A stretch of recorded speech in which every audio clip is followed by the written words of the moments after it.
પહેલગામમાં થયેલ આતંકી હુમલા બાદ રેલવે વિભાગ સતર્ક બન્યો છે અને સતત રેલવે સ્ટેશન પર ડોગ સ્કોડ, બોમ્બ સ્કોડ સહિતની ટીમ અત્યારે તપાસ કરી રહી છે. દરેક મુસાફર અને ટ્રેનનું ચેકિંગ કરવામાં આવી રહ્યું છે.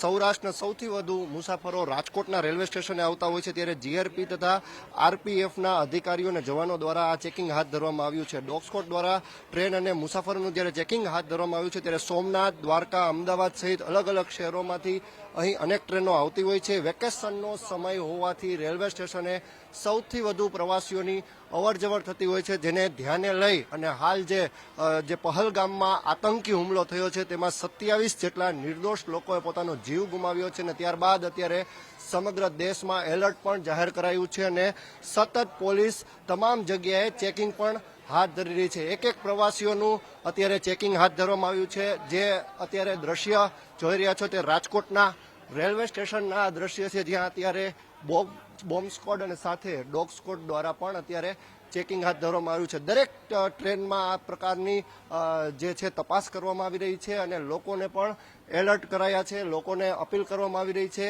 કે જો તમને પણ કોઈ એવો સંદિગ્ધ વ્યક્તિ દેખાય તો સાથે જ પોલીસને જાણ કરવાની તે કહી રહી છે.